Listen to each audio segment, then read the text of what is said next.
सूर न देखे टीपणो वार न देखे सूर मरणानु मंगल गणे समर चढ़े मुखनूर। वाह वाह वाह वाह, बहुत बढ़िया।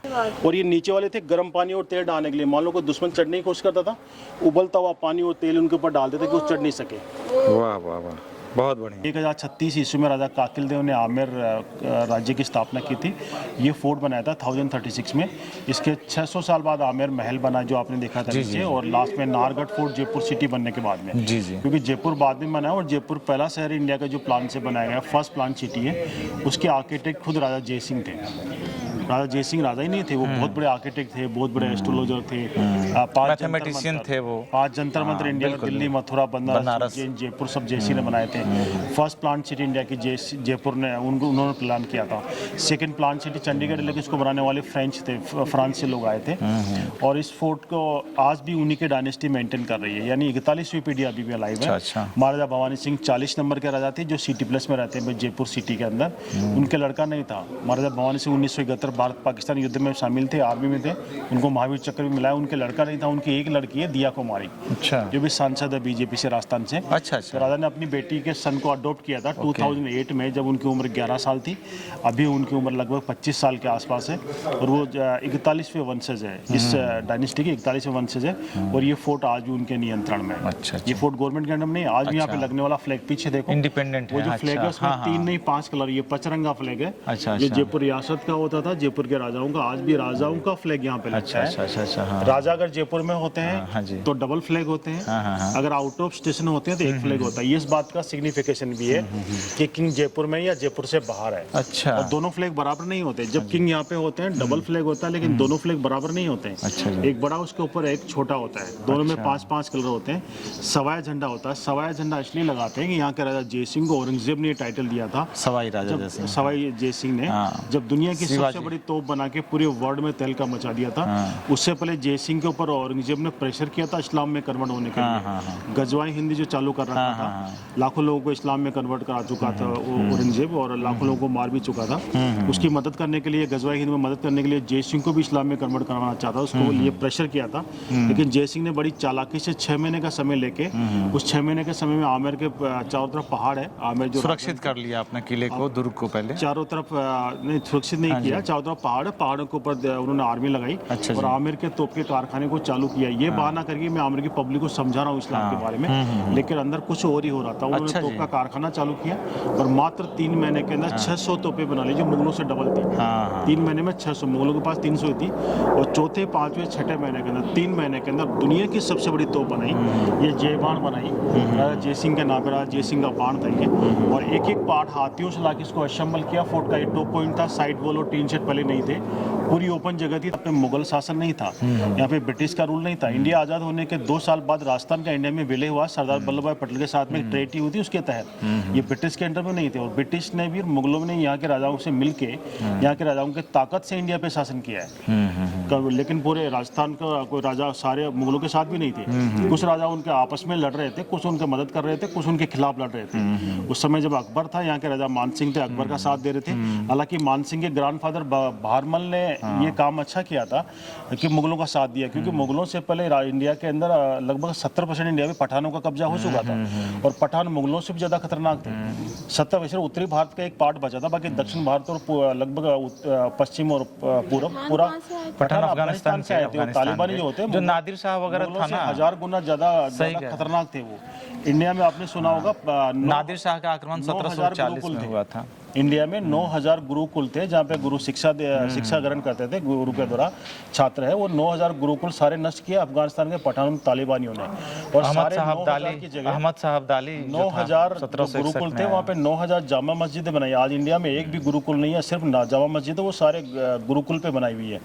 उनको हटाना बड़ा मुश्किल था।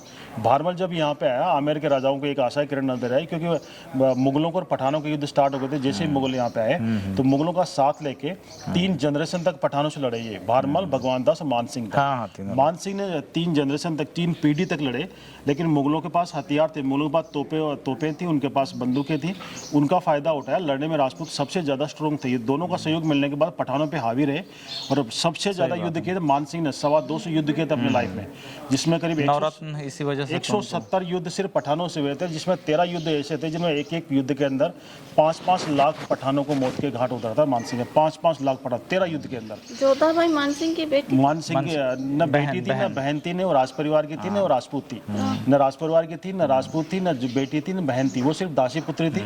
छोटी उसकी माँ बचपन के अंदर उसको जन्म देते ही मर गई थी। उसको राजमहलों में पाला, बड़ा, बेटी की तरह रखा। और वो क्योंकि वो दासी पर्शियन दासी थी, मुस्लिम थी, उसकी बेटी थी, तो उसके किसी मुस्लिम से शादी करेगा, अपने धर्म निभाया था उन्होंने। राज परिवार से कोई लिंक नहीं था, राज परिवार ने सिर्फ पड़ी हुई थी और बेटी बना के उसका निकाह किया था अकबर से। नहीं, वो कहते हैं कि जैसे मोटा राजा उदय सिंह जी की पुत्री थी। देखो अगर मान लो अपन उसे सीरियल में जाएंगे, अगर नहीं, अपन सीरियल इतिहास में अपन जाएंगे, किताबों के सीरियल को तो मैं देखता ही नहीं हूं, उसमें सब झूठ होता है सीरियल में। अगर हम इतिहास पे चले जाएंगे तो ये फोर्ट जिसके हम बात कर रहे हैं ये तो धराए रह जाएगा और शायद 10 दिन में हमारी हिस्ट्री खत्म नहीं होगी। हाँ सही। ये बताइए कि इसका मैकेनिज्म क्या है इसका? तो मैं यही आ रहा था, लेकिन वो अगर लंबी स्टोरी हो गई है। हाँ जी। तो मैं बता रहा था इस फोर्ट के अंदर 4 मेन अट्रैक्शन है। काफी बड़ा फोर्ट है, आज भी राजा के नियंत्रण में। इसके ट्रस्ट बना रखी है राजा ने। और जितने भी काम करने वाले कर्मचारी सब राजा के थे, राजा के हैं और ज्यादातर फोर्ट में ही रहते हैं। अभी भी इस किले के अंदर पानी का इतना बड़ा स्रोत है, वाटर हार्वेस्टिंग सिस्टम है कि पानी की उस समय भी कमी नहीं आती थी। अगर दुश्मन फोर्ट को घेर ले कई सालों तक पानी की कमी नहीं आती इसमें, हजारों लोगों के लिए इतना बड़ा वाटर हार्वेस्टिंग सिस्टम है। अकाल पड़ जाए तो कमी नहीं आती थी। 4 मेन अट्रैक्शन है। एक तो तोप आपके सामने, दुनिया की सबसे बड़ी ये तोप क्यों बनाई थी कि जय सिंह के ऊपर औरंगजेब ने प्रेशर किया था इस्लाम में कन्वर्ट होने के लिए, तो उनका सामना करने के लिए वर्ल्ड की सबसे बड़ी तोप बनाई। एक पार्ट हाथियों से लाके इसको असेंबल किया। फोर्ट का ये टॉप इंटर साइड बोलो, टीन शेड पहले नहीं थे। इसको 4 हाथियों से घुमा सके, इसलिए दोनों पहियों के बीच में बैरिंग हो। 4 हुक 2 पीछे हैं, 2 आगे हैं, ताकि 4 हाथियों से इसको यहीं पे रोटेट कर सकें। इस तोप का निर्माण 1720 के आसपास कराया गया था। अरावली की पहाड़ी पर स्थित जयगढ़ किले के डूंगरी दरवाजे पर स्थित जय बाण तोप के बारे में माना जाता है कि यह एशिया की सबसे बड़ी और वजनदार तोप है। इस तोप की नली से लेकर अंतिम छोर तक लंबाई 31 फीट 3 इंच है। तोप की नली का व्यास करीब 11 इंच है और इसका वजन 50 टन से अधिक होने का अनुमान है। जय बाण तोप का इस्तेमाल आज तक किसी युद्ध में नहीं हुआ और न ही इसे कभी यहाँ से हिलाया गया। परीक्षण के लिए इस तोप का गोला तैयार करने में 100 किलो गन पाउडर यानी बारूद की ज़रूरत पड़ती थी। विजयदशमी के दिन यहाँ होती है विशेष पूजा। इस तोप को बनाने के लिए जयगढ़ में ही कारखाना बनाया गया। इसकी नाल भी यहीं पर विशेष तौर से बनाए सांचे में ढाली गई थी। लोहे को गलाने के लिए भट्टी भी यहाँ बनाई गई। इसके प्रमाण जयगढ़ में आज भी मौजूद हैं। इस कारखाने में और भी तोपों का निर्माण हुआ। विजयदशमी के दिन इस तोप की विशेष पूजा होती है। ये रोड नहीं है, ये कैनाल है। इसकी जाली है, जाली से पानी अंदर आता था। इसको आप फॉलो करेंगे तो एंड में 2 पाइप लगा रखे हैं लास्ट में रोड के नीचे, दिख रहे हैं यहाँ से। इसको फॉलो करते हैं, 2 पाइप है और वहाँ से रोड के दोनों साइड में वी शेप है। बोले 4 किलोमीटर आगे जाके 1 किलोमीटर चौड़ाई। जब बरसात होती है तो पहाड़ों का पानी बह के अंदर आता है। जाली से अंदर जाने के बाद अंडरग्राउंड कैनाल है। राजा जब युद्ध से वापस आते थे तो पहले तो रानी अपने उनका श्रृंगार करती थी। श्रृंगार युद्ध के कपड़ों से, कवच पहनाती थी, कपड़े पहनाती थी, तिलक लगा के आरती उतार के युद्ध के लिए विदा करती थी। और माँ के पास, माँ से आगे लेता, माँ युद्ध के लिए जा रहा हूँ, माँ के पेट छूता, माँ अपना दूध पिला के बेटे को विदा करती, बेटे मेरे दूध को लजा मत देना। पिता से आगे लेता, पिता बोल देता, बेटे जिस पीठ पे मेरा हाथ रखा है ना उस पीठ पे घाव मत खा लेना, यानी पीठ मत दिखा देना। विजयश्री, या तो विजयश्री प्राप्त करना या वीर गति को, अपना क्षत्रिय हो तो क्षत्रिय धर्म निभाना। और उसके बाद में युद्ध से जब वापस आते थे, रानियाँ केसर तोड़ के लाती थी, केसर का पीसती थी, उसके पानी से पैर धोती थी राजा के और उसको घर के अंदर प्रवेश करवाती थी। राजस्थान में कहावत कि केसर से पगला धोती तो घरे पधारो पीर, यानी अगर आप वापस पधारोगे तो आपको केसर से आपके पैर धोए जाएंगे। युद्ध में जिस दिन जोर होना था उससे रात को मीटिंग हुई। वहाँ पे आखिरी निर्णय था कि युद्ध में 3 बार युद्ध में लगभग उनके सारे युद्ध में सैनिक मारे गए थे, नाम मात्र के सैनिक बचे भी घायल थे। तो युद्ध में लास्ट निर्णय हुआ कि ये बार बार हमला करते, जो होगा देखा जाएगा। कल इनका सर या अपने सर कंकाली को चढ़ाना है, मतलब युद्ध में लास्ट निर्णय होगा। और जो लेडीज़ है वो अपने सुरक्षा खुद करना, क्योंकि हमें उम्मीद नहीं कि हम वापस जिंदे आएंगे, क्योंकि लाखों के सामने हम सिर्फ 5000 बचे हैं। तो उन्होंने जब ये सारी बातें हो रही थी, मीटिंग हो रही थी, वहाँ पे महलों के अंदर दीवारों पर चढ़ के और रानियाँ सारी औरतें सुन रही थी ये बातें कि कहीं युद्ध का निर्णय नहीं टाल लें। और जब ये निर्णय हुआ कि कल युद्ध होगा, किले के दीवार खोले जाएंगे और गेट खोले जाएंगे और युद्ध होगा यहाँ पे, तो रानियाँ वो लेडीज़ वो लड़कियाँ इतनी खुश हुई कि बस अब हमें मौका मिला है अपने पतिदेव शिव का श्रृंगार बनने के लिए, मतलब श्रृंगार बनने के लिए, कि हम शिव की भस्म के श्रृंगार बनेंगे। तो उन औरतों के पास, उन लड़कियों के पास जितने गहने थे, बढ़िया से बढ़िया कपड़े थे। आपस में उनमें कंपटीशन था कि सबसे अच्छी सुंदर मैं लगूं। पूरा मेकअप किया, पूरी मेहंदी लगाई, पूरे कपड़े पहने, जितने गहने थे वो पहने। एक दूसरे के कमरे में जाके मैं कैसे लग रही हूँ, देखो मेरे प्रियतम शिव से मिलने जा रही हूँ, कैसे लगूंगी मैं। मतलब खुशी का माहौल था।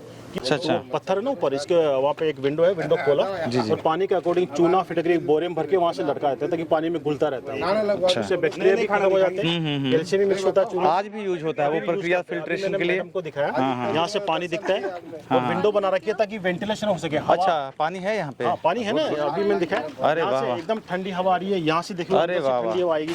ये वेंटिलेशन से पानी ठंडा होता है सिर्फ यहाँ पे। अच्छा, अंदर यहाँ इस साइड में है थोड़ा, यहाँ से आपको नीचे रिफ्लेक्शन दे रहा है, थोड़ा और राइट पे, थोड़ा और राइट पे। हाँ दिखा वो पानी में परछाई है और इसका पानी आज भी यूज कर रहे हैं। इसके नीचे बहुत बड़ा खजाना था जो इंदिरा गांधी खुदाई करके ले गई। अच्छा, मान सिंह ने अफगानिस्तान जीता ना, तो अफगानिस्तान का सारा लूट के सारा खजाना लेके आ गए थे, क्योंकि इंडिया में मोहम्मद गोरी ने, मोहम्मद गजनवी ने 16 बार अच्छा इंडिया पे अटैक किया था, सब लूट के वहीं रखे थे संपत्ति। 3 बार सोमनाथ लूटा, कई मंदिर लूटे। तो मान सिंह एक ही बार में लेके आ गए थे। मान सिंह ने लाखों मंदिर बनाए। अच्छा, आज आप वहाँ पे प्रयागराज देखो या वाराणसी देखो, वहाँ पे वो शिव का कॉरिडोर है ना, सारे मंदिर है, वो घाट वगैरह मान सिंह के बनाए हुए हैं। इंडिया में हर कोने में लाखों। सही कह रहे हैं बिल्कुल। मान सिंह फर्स्ट बनारस में बनाए थे, बनारस क्या है, बिल्कुल। और उन्होंने इसके अंदर 52 किले बनाए थे। इसके अंदर खजाना फुल भर रखा था सोने के सिक्के, इससे निकाल के जय सिंह ने जयपुर शहर बनाया था।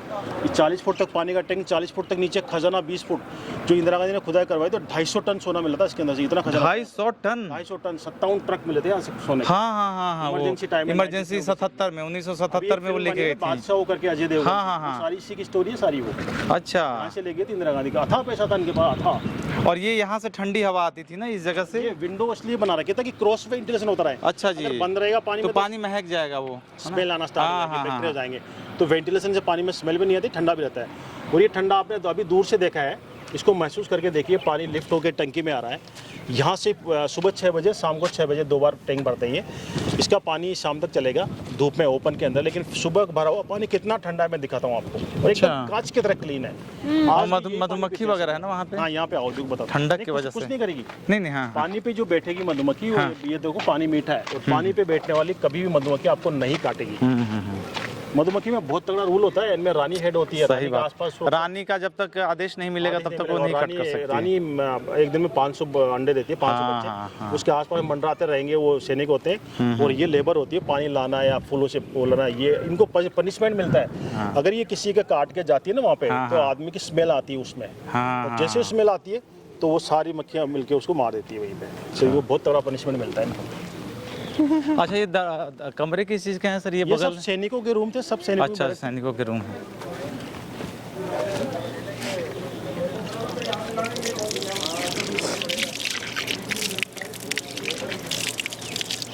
देखो मैं आपको ये पानी दिखाता हूँ। हाँ जी सर, कितना साफ पानी है, देखो। आहा, एकदम ठंडा है भाई। क्लीन देखो, क्लीन कितना है ना, और ठंडा देखो। ये ठंडा इतना कैसे रह पाए? हवा से, सिर्फ हवा से ठंडा हुआ। कोई कहता है ना पानी पहले गर्म पीते होंगे, कुछ अच्छा? नहीं था। हर चीज़ का एक लॉजिक था, हर चीज़ नेचुरल थी। सिर्फ विंडो से हवा क्रॉस होने से ठंडा हुआ। कूलर में कितना ठंडा हो जाता है? अभी अंदर कूलर चल रहा है, ये डेजर्ट कूलर, ऊपर से पानी गिर रहा है, पंखा हवा खींच रहा है। हाँ। कितना ठंडा, पानी भी इतना ठंडा हो गया और वो हवा इतनी ठंडी आ रही कि आप सोच नहीं सकते। एसी के बराबर ठंडा है। देखें, चलते हैं।